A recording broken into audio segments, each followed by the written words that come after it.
Bueno, la idea es arrancar con los lineamientos generales de lo que es el derecho ambiental, una especie de introducción eh, a lo que es algunos principios, algunos fundamentos, el origen, ¿no?, de esta rama del derecho, de dónde surgió y qué relevancia tiene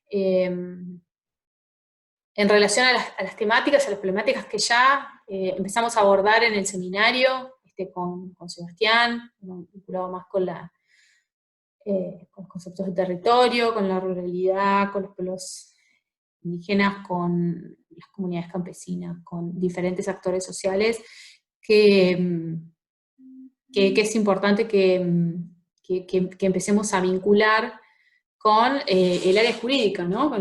Para tratar de hacer un trabajo interdisciplinario. Un poco la idea es comentarles los aspectos centrales.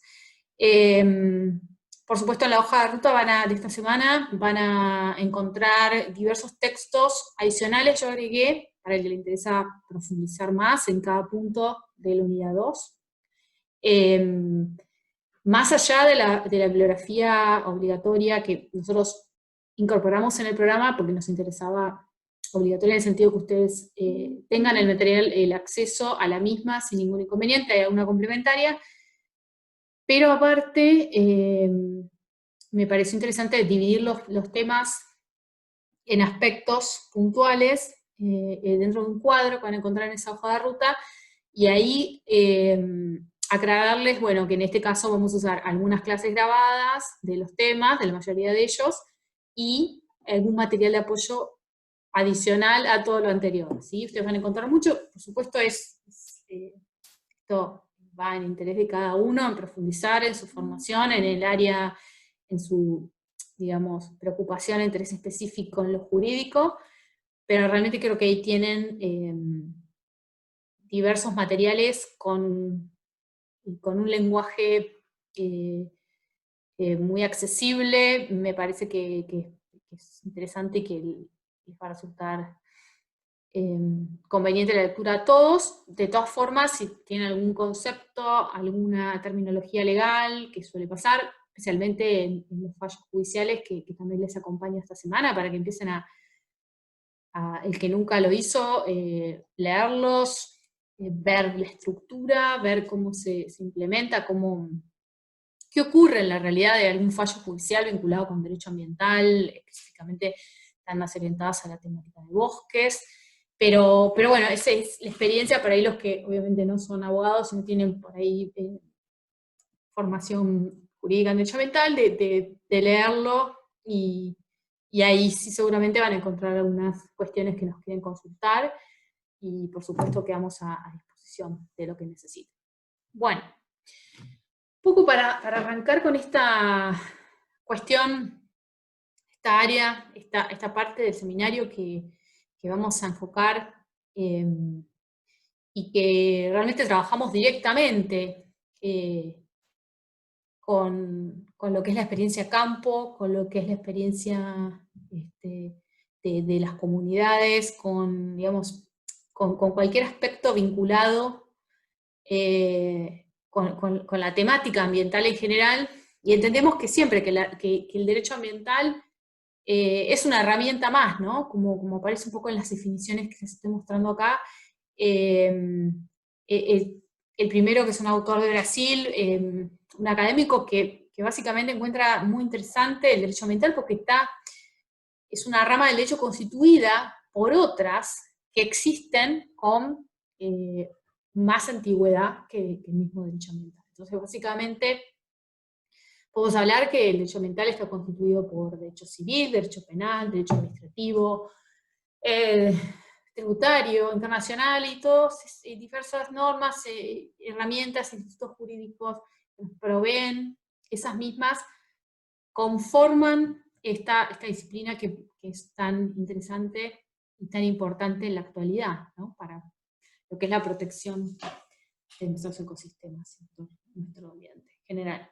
Entonces, ¿qué tiene finalidad el derecho ambiental? Bueno, intentar disciplinar, dice este autor, o de alguna manera manejar o gestionar lo que son los comportamientos humanos, porque ya, como dice la segunda autora, es una autora, es una abogada de España, especialista en derecho administrativo, que fue una de las áreas que surgió muy fuerte, el derecho ambiental de esa rama del derecho, en España. Básicamente, esta autora ya, como la anterior, habla de comportamiento humano, la segunda hace referencia a que, bueno, la civilización moderna, digamos, el ser humano, actualmente, por diversas cuestiones vinculadas con lo que es consumo, o con lo que es dinero, o con lo que es los tipos de producción, los sistemas de producción que tenemos, básicamente tienen o generan un impacto en los ecosistemas, que son frágiles y que todas las actividades anteriores tienen un gran potencial destructivo. Entonces hay que hacer algo, hay que proteger para que esto no digamos, no es que no suceda, porque obviamente es imposible pedirlo, pero sí limitar esos impactos negativos en los ecosistemas. Entonces, bueno, el desarrollo sostenible es un principio que seguro muchos ya deben conocer, aparece en diversas normativas, en jurisprudencia, es el principio, uno de los más conocidos, ¿no? De lo que es el derecho ambiental, también en el ámbito internacional, y, y bueno, y lo que se enfoca, o lo que digamos, se orienta a lograr este principio, es mantener un equilibrio entre las tres áreas vinculadas con lo que es el ambiente, el ámbito social y económico. Tratar de poner un equilibrio entre los tres, o sea, no impedir que no se pueda hacer nada, que no se pueda producir, que no se pueda generar ningún impacto, porque la realidad es que los seres humanos, ya por el hecho de existir, generamos un impacto en el ambiente negativo. El tema que se propone acá es tratar de limitar ese impacto y al menos garantizar que las generaciones futuras puedan gozar la misma calidad, cantidad de recursos naturales, de características de un ambiente, ecosistemas, de fauna, de flora, ¿no? Digamos que nuestra generación no genere la desaparición de un montón de valores y de ecosistemas y de cuestiones que tienen muchísima importancia y que realmente lo que se intenta es minimizarlo al máximo. Por supuesto, atrás de todo esto está, como bien aparece en la diapositiva, mejorar el nivel de calidad de vida de las personas en todo su sentido. Y acá vamos, como les contaba al principio, vamos a empezar a hablar primero de lo que es el derecho ambiental, pero en la próxima unidad de la semana siguiente vamos a tener más oportunidades de leer textos y de ver videos y de hablar de los ecosistemas y sus servicios, bueno, que básicamente también son los que muchas veces sin darnos cuenta, y sin valorarlos, sin cuidarlos y sin reconocerlos, son los que nos brindan mayor calidad de vida. Entonces, bueno, existen diversas fuentes del derecho, esto en derecho en cualquier área, en cualquier rama. Fundamentalmente acá vamos a tratar dos que me importaba resaltar, que obviamente la primera es la ley, que es obligatoria para los jueces cuando resuelven cualquier causa judicial. Básicamente, si existe una norma vigente, el juez no puede obviarla, no puede evitar su aplicación, no puede evitar su intento de cumplimiento, su mención dentro de su resolución. Pero bueno, muchas veces esto no es suficiente, o porque la norma no abarca todos los aspectos que el juez necesita resolver, o porque no existe una norma sobre ese tema. Por ejemplo, en Argentina, contaminación sonora, por ejemplo, tenemos una norma en España, acá no tenemos, o porque a su vez el juez quiere reforzar su decisión judicial con otras fuentes. Una de las más habituales, que es supletoria, o sea que se utiliza en el caso, digamos, para acompañar a las obligatorias, o en caso que no existan, es el tema de la jurisprudencia, o los casos jurisprudenciales, que vamos a ver acá también, como les contaba hace un ratito, algunos ejemplos para que ustedes conozcan. Entonces, la realidad es que que se utiliza muchísimo la jurisprudencia en lo que es el ámbito de resolución de judiciales, casos similares al que yo estoy resolviendo como juez, o sea, casos que tengan algún aspecto en común, donde yo pueda mencionar y ver de qué manera se resolvió, y decir que es importante, tal tribunal lo resolvió de esta manera. Entonces, realmente es interesante, que por eso también quería que lean y que conozcan esta fuente en su realidad, ¿no? Más allá de las normativas que vamos a ver. Esto a modo general, para que ustedes lo conozcan, las jerarquías normativas, ¿no? ¿Qué norma está arriba de la otra? ¿Cuál es superior a la otra? Bueno, obviamente, ahora vamos a hablar un ratito también, tenemos la Constitución Nacional, la Suprema, debajo tenemos las leyes, los decretos, resoluciones y otras normas de rangos inferiores. Entonces, bueno, de alguna manera, cuando analizamos normas jurídicas, que abarca todo, podemos saber que tenemos una cierta jerarquía de acuerdo a este orden. Bueno, uno de los aspectos que aparece en el programa es el derecho constitucional y su vinculación, su relevante vinculación con el derecho ambiental. Y básicamente no podemos evitar mencionar este artículo. Este artículo, de alguna manera, es reconocido por diversos doctrinarios en Argentina como la incorporación del paradigma ambiental en la Constitución, en la reforma de 1994. Y bueno, en las clases de Derecho Ambiental lo dividimos en 3 párrafos, 3, 4 párrafos, y vamos viendo cada frase. Cada frase significa algo importante que nosotros debemos conocer. En primer lugar, bueno, el reconocimiento de esto del ambiente sano, que tenemos algunos textos que vamos a ver después, es un criterio muy amplio. Yo siempre aclaro que puede haber diferentes conceptos, conceptualizaciones y diferentes definiciones y ideas de lo que es un ambiente sano para uno y para otro, y mucho desarrollo doctrinario, podemos hablar muchísimas clases de esto, pero básicamente la Constitución Nacional, en esta primera parte, que es la parte dogmática, tiene la finalidad de incorporar principios y derechos de manera general, para que después los mismos sean regulados por normativa en las diferentes jurisdicciones. O sea, no es que a través de los artículos de la Constitución nosotros vamos a regular o desarrollar una temática en profundidad, porque esto es imposible. La idea es incorporarla, como bien se ha hecho acá. Y básicamente, cuando hablamos de un derecho a ambiente sano, sí nos tiran algunas pistas, en el sentido de que nos está mencionando, como vimos antes, el principio de desarrollo sostenible, el tema de producir, pero cuidar lo que van a recibir las generaciones futuras.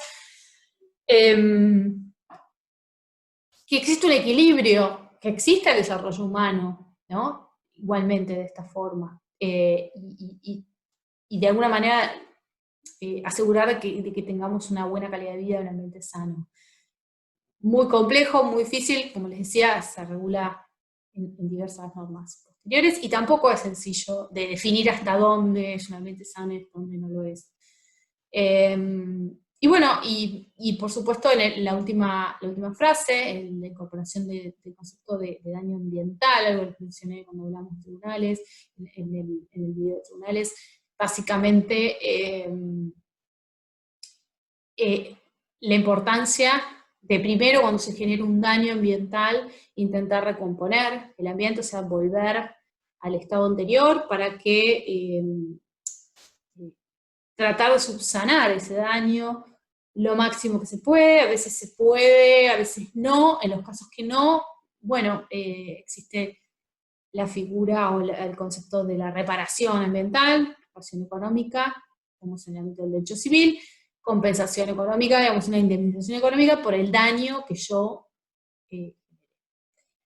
bueno, en el segundo párrafo aparecen, bueno, uno de los aspectos fundamentales se vincula especialmente con este seminario, que es la de la preservación del patrimonio natural y cultural, el derecho ambiental. O sea, acá está reconociendo que los dos patrimonios son importantes, los dos son relevantes, y los dos forman parte de esta rama del derecho. Y es muy importante entenderlos de forma conjunta, y esa es la razón de este seminario, ¿no? De trabajar los temas de forma paralela, pero interrelacionada. Y a su vez, bueno, el derecho a utilización racional de recursos naturales, ya hablamos, recursos naturales, hay muchos autores que ya lo cuestionan, que mencionan que por qué recursos naturales y no ambiente, ecosistemas. Bueno, la normativa también tiene su evolución en lo que es la incorporación de los conceptos. Como les decía al principio, es una reforma de 1994, en el ámbito nacional también se ha avanzado mucho en los últimos años, hay caminos que ya no se utilizan tanto, uno es recursos naturales, pero todavía existe normativa vigente que los incorporó, y por eso se siguen mencionando, y se siguen por ahí asimilando a otros que ya utilizamos ahora más frecuentemente. Pero bueno, se debe respetar el texto de la norma existente. Entonces, bueno, aparece también la incorporación de la protección a nivel constitucional de la diversidad biológica y de los principios de información y educación ambiental, que son claves y que también provienen del ámbito del derecho ambiental internacional, y son muy importantes, y son los que de alguna manera ayudan a garantizar todos los derechos ambientales, ¿sí? El tema del acceso a la información y el tema de la educación, ¿no? De garantizar también la participación pública, digamos, el interés de la población, si tiene la información y el conocimiento, ¿no? Entonces, bueno, en el tercer párrafo de este artículo 41, que les sigo comentando, aparece un aspecto central de lo que es el derecho ambiental y que tiene que ver con la ley que una de las leyes centrales que vamos a analizar acá, que es la ley de presupuestos mínimos de bosques nativos, que vamos a ver la próxima semana, cuando terminemos toda esta parte introductoria y ustedes también terminen de ver los materiales y demás. Y básicamente el artículo 41 en este párrafo habla de una nueva, podemos decir potestad, de una nueva obligación que tiene la nación, el ámbito nacional, de dictar normas que contengan estos presupuestos mínimos de protección, que ahora les voy a comentar qué son, y a las provincias las necesarias para complementarlas, pero siempre respetando esas jurisdicciones locales. Y acá aparece el tema de la competencia ambiental y la competencia concurrente, ¿no? Conjunta entre nación y provincia, que no es nada sencillo, que es muy compleja en la práctica, y que ha dado lugar a diversas contiendas y a reclamos judiciales, digamos, pedidos de inconstitucionalidad, reclamos diversos, en donde muchas veces las provincias alegan que la nación está avasallando sus jurisdicciones o su ámbito de manejo en este caso, de los recursos naturales, ¿no? Como bien ven ahí, tenemos este juego entre 121, artículos 121 y 124. 124 específicamente habla de dominio originario de los recursos naturales en el territorio de las provincias, o sea, las provincias tienen la gestión de estos recursos, pero el 41 tercer párrafo nos está diciendo que la nación nos dicta unos presupuestos mínimos que las provincias debemos complementar, y ahora vamos a ver qué límites tenemos. Y el 121 nos recuerda, bueno, un poco el funcionamiento del federalismo argentino, en el sentido de que las provincias cedieron algo de poder a la nación, pero conservan todo ese poder no delegado, ¿sí? Uno de esos es el 124. Entonces, en relación con presupuestos mínimos ambientales, estos fueron definidos por una ley también de presupuestos mínimos, pero del 2002, que es la llamada Ley General del Ambiente, 25675, y básicamente en su artículo 6 los define. Una de las cuestiones que siempre menciono es que la palabra presupuesto siempre se relaciona usualmente se relaciona con aspectos económicos o financieros, una previsión económica, y no tiene nada que ver. Realmente el presupuesto es un mínimo ambiental, es un lineamiento, es una tutela ambiental uniforme, común para todo un territorio nacional, en donde lo que se trata de hacer es esto, obviamente justamente unificar criterios de protección ambiental para que las provincias actúen de una manera similar entre sí, en base a lo que establece la norma nacional, ¿no? De presupuestos mínimos nacionales. Si la norma nacional, al decirnos de presupuestos mínimos nacionales, a nivel provincial nos está diciendo, pueden proteger al mismo nivel que dice la ley de presupuestos mínimos, por ejemplo, de bosques, que vamos a ver acá, o más exigente, pero nunca menos. Entonces, básicamente, ese es el funcionamiento que le interesa al sistema, ¿no? Vinculado con derecho ambiental argentino que se genere en la práctica. ¿Por qué? Porque la experiencia anterior veníamos de que existían leyes vinculadas con temas ambientales, con criterios de protección muy dispares de acuerdo a las provincias. Ocurría que teníamos un río, un bosque compartido por diferentes jurisdicciones, y que muchas veces se regulaba de una manera en uno y de otra. Entonces, eso me magnifica. Y acá les destaco dos principios que surgen de la Ley General del Ambiente, que son muy importantes, seguramente muchos los conocen. Estos son los criterios básicos de derecho ambiental. Quiero comentarles esto en general para poder avanzar con otras cosas y que tengan los criterios fundamentos básicos de lo que es esta disciplina. Pero sí, el principio de prevención y precautorio son claves,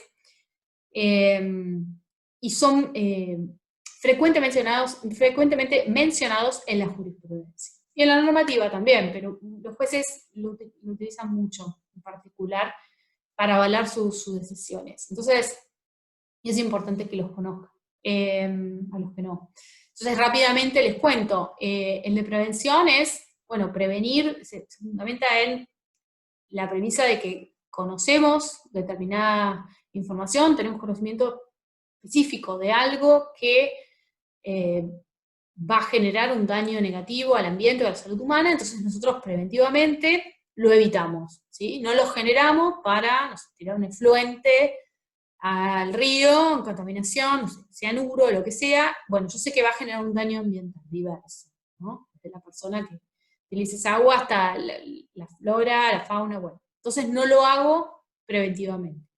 El precautorio es más exigente, va más allá, porque el precautorio implicaría, si yo lo aplico, que a pesar de que no tengo todavía evidencia científica comprobada respecto a que determinada actividad, o determinada tecnología, o determinada acción va a generar un daño o un impacto negativo al ambiente o a la salud humana, digamos, precautoriamente, digamos, por las dudas, yo igual no lo utilizo, no lo realizo, esa acción. Entonces, básicamente tenemos que frenar un montón de cuestiones que están sucediendo actualmente, porque no tenemos información científica respecto del daño de un montón de cosas que se están utilizando y aplicando ahora. La realidad es que es un principio muy ambicioso, es muy interesante, y como les decía, es aplicado en muchas situaciones, en muchos reclamos judiciales, con determinados fundamentos.